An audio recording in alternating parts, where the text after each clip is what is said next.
Namaskar dear students. Through this video, I am going to tell you the summary of our sixth lesson in our second PUC Sanskrit textbook, that is Anuragodayah.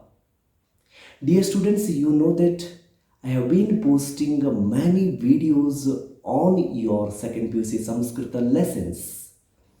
I am explaining lessons as well as question answers in simple language, and I am highlighting important points, and I am also going to post videos on grammar. And you know that you are taking the benefit of these videos. Kindly like, subscribe my channel, and don't forget to press the bell icon so that easily you will be notified when I post the videos. And kindly share these videos with your friends also so that they also can get the benefit. And I assure that in upcoming days I will post videos on question paper discussion as well as grammar part. So now we will begin the summary of our sixth lesson, Anuragodayah. Anuragodayah, the title says that rising of love. Of course, this is one romantic story which is extracted from the great work Kadambari, which is composed by great poet Bhat. And in Kadambari, there is a popular part in the name of Mahashweta Vrittantaha.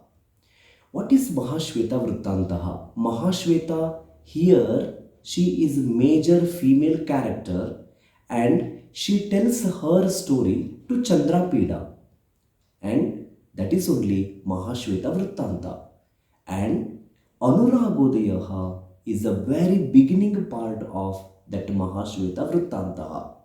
That means this entire content which is told in this lesson is narrated by Mahashweta to Chandrapida. Who is Chandrapida? Chandrapida is the prince of Ujjaini who had been to Kailasa Parvata, Kailasa mountain, for his Digvijaya Yatra, where he saw a Shiva's temple. As he was curious, he entered into the temple and he saw Mahashweta was very beautiful and who was doing her meditation. And he was very curious to know about her because she was detached from worldly pleasure, and he asked her for the reason. So, our lesson Anuragodaya starts here. Mahashweta tells Chandrapida that her detachment story is unfit to listen, and she is very cruel hearted and she is unfortunate.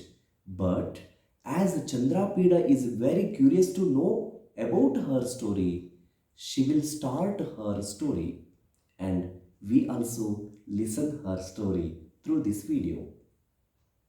Long back in heaven, there was the king of Gandharva named by Hamsa, and his wife was Gauri, who was born in the family of Apsara, and to the couple Mahashweta was born. Her childhood was spent in her father's house. Later, as Chaitrakala arrives in spring season, as twigs arrives in Chaitrakala, as flowers will be bloomed in twigs, and as honeybees will arrive in flowers, and those honeybees will be intoxicated. In that manner, the adolescence entered into the body of Mahashweta.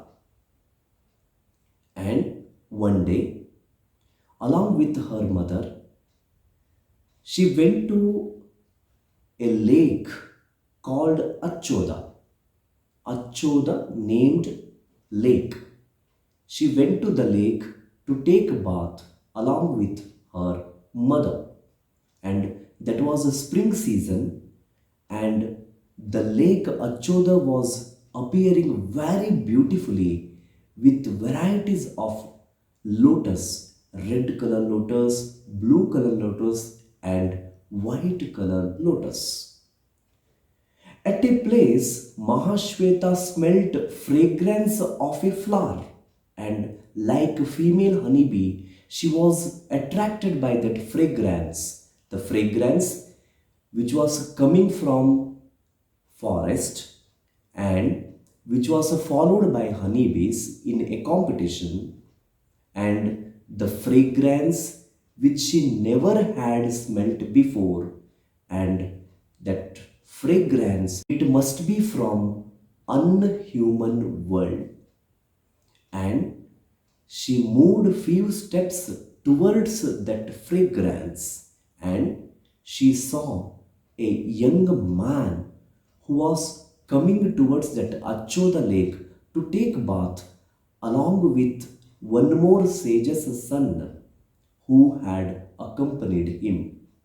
And having seen that sage's son who was very handsome, Mahashweta started to think that this young man, this son of sage, is looking like absolutely Ruturaja Vasanta, who is doing meditation on the account of sad demise of his friend Manmata, who was burnt into ashes by Shiva.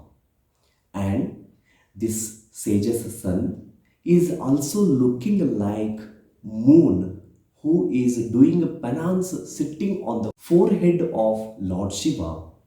And also this young man, this son of sage, is looking like Manmata, who is doing a meditation to conquer Shiva's heart. And this sage's son was holding Kamandalu, which was a Bakula fruit shape, and in his another hand he was holding Japamala rosary, which was made of crystal and which was looking like made of Rati Devi's tear, who cried on the account of her husband's demise. And this sage's son was looking like meeting place of all the Vedas, young form of Dharma, and goddess Saraswati was appearing in him. His face was adorned with vibhuti and tilaka, white colored vibhuti and tilaka, and it was appearing like Chaitrakala. Having seen the young boy who was son of sage, Mahashweta started to think that, oh, while creating this young man, Lord Brahma definitely had endless equipment treasury, because after creating Manmata, who is very handsome in all the three lokas, he has created one more Manmata in the form of this sage's son. Yes, definitely he has endless equipment treasury. The moment when she was observing the young man, sage's son, she had horripilation in her body, and she had the feeling to hug him, and her limbs were washed by sweat. Meanwhile, the love entered in Mahashweta's heart. She was thinking that this sage's son is belonging to the family which is respected by everyone, and without blinking her eyes, she was only staring at him, and that moment even surface of the ground was also invisible for Mahashweta. Meanwhile, Mahashweta observed that the same feeling even that sage's son, whose name was Pundarika, had. And she observed that horripilation in that sage's son's body, and meanwhile the japamala or the rosary which was there in that sage's son's hand was shaking because of that fear whatever he had due to the breaking of celibacy. Having observed this sign, she confirmed that even the same love feeling this guy also has like me. And meanwhile, again Mahashweta had the feeling of horripilation in her body, which was doubled. And later, Mahashweta asked another sage's son who had accompanied this handsome boy. His name was Kapinjala, and he asked him that, "Where have you come from, and who is that young man's father?" And especially she asked about the flower which was adorned by that sage's son who was very handsome, and the flower bunch which was adorned by that young man in his ear like ornament. And that another sage's son replied to Mahashweta about this Pundarika's Janma Vrittanta. That means the mystery of Pundarika's birth. So again here one more story narration comes through this Kapinjala character. Another sage's son, that is Kapinjala, says that long back there was a sage named by Shvetaketu in heaven who was very handsome in all the three lokas. Once he had been to Mandakini lake to pluck flowers, and meanwhile there was goddess Lakshmi.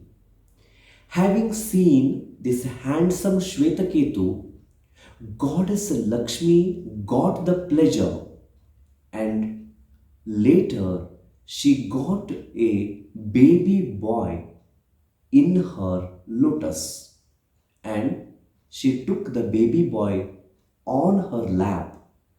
Calling Shvetaketu, told him, "O sage, this is your son." Telling like this, goddess Lakshmi handed over that baby boy to Shvetaketu Muni. Even Shvetaketu Muni named the boy as Pundarika as he was born in lotus. And Kapinjala, another sage's son, concluded this birth mystery story saying that Pundarika is only this young man. So Mahashweta came to know about the story of that young man Pundarika as she was curious. Meanwhile, even Pundarika, being courageous, asked Mahashweta, "O girl, if you are interested in this flower bunch, why are you bothering to question?" So, telling like this, Pundarika removed that flower bunch from his ear, and he placed the same bunch in her ear. Meanwhile, he touched her soft cheeks, and again she had horripilation. Even Pundarika, who touched her cheeks, wasn't shy, and he had fear, and the rosary which was there in his hand fell down. But before it could reach the ground, Mahashweta caught that rosary, and she only own that. And meanwhile, another sage's son Kapinjala, who was observing all this, he made Pundarika to wake up, saying that, Are, oh my friend, why did you lose your consciousness? Where you lost your consciousness? You have come from sages family, you are well advised by Guru, and all this advice where you lost. Are, after all, you are losing your consciousness for this girl. How fair it is. So when Kapinjala, that another sage's son, asked Pundarika, even Pundarika was also in shy. He showed fake anger in his face and told Mahashweta that, O greedy one, you have to hand over my Japamala, otherwise, you cannot move from here. So, even Mahashweta, she removed that Japamala from her neck and she placed that in that Pundarika's empty hand. Pundarika was interestingly staring at Mahashweta only. Finally, Mahashweta was forcefully taken to Achoda Lake by her friends, and even though she had taken bath by sweating, she again took bath in Achoda Lake. After that, forcefully she was taken to heaven by her friends. So, this is the summary of our sixth lesson, Anuragodayah. I hope you understood the summary of this lesson very well. Yes, as I told, if you like this video, kindly like the video. You can share your opinion on this video down in comment section. I reply, and kindly share the video with your friends. I will meet you again in my next video, that is questions and answers discussion of the same lesson. Until then, I would like to say you all Samasta Sanmangalani Bhavantu.